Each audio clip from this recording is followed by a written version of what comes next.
उठो, जागो और तब तक मत रुको जब तक लक्ष्य प्राप्त नहीं हो जाता।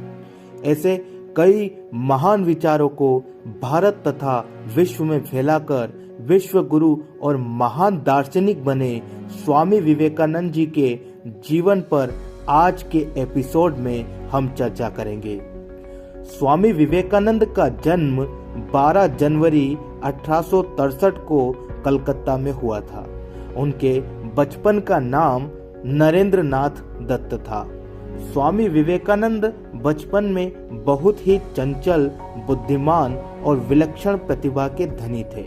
माता पिता तथा पारिवारिक आध्यात्मिक वातावरण ने उनको आध्यात्म तथा सत्य की ओर मोड़ा। उनके आध्यात्मिक गुरु रामकृष्ण परमहंस से वे काफी प्रभावित थे।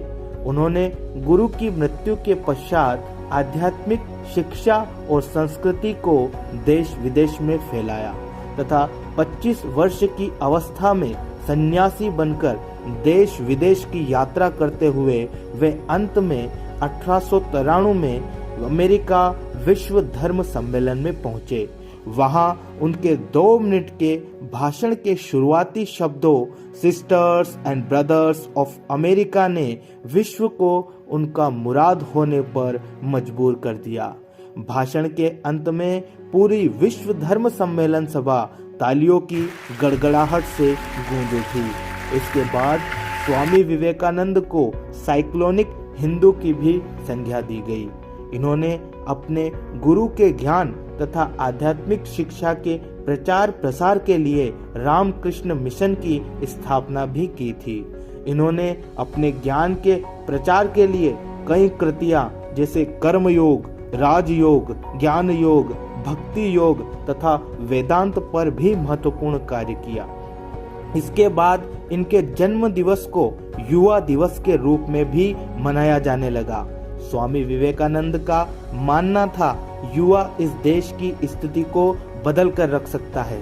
इसके बाद स्वामी विवेकानंद की मृत्यु 4 जुलाई 1902 को ध्याना अवस्था में ही अपने ब्रह्मरंध्र को छेदकर उन्होंने महासमाधि ले ली थी। इनका अंतिम संस्कार बेलूर में गंगा नदी के तट पर चंदन की चिता पर किया गया।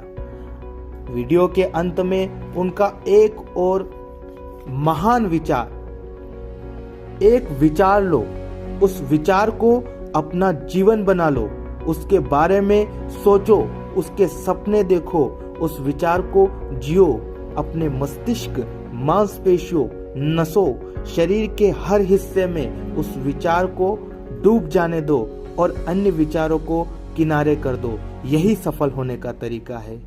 अंत में धन्यवाद।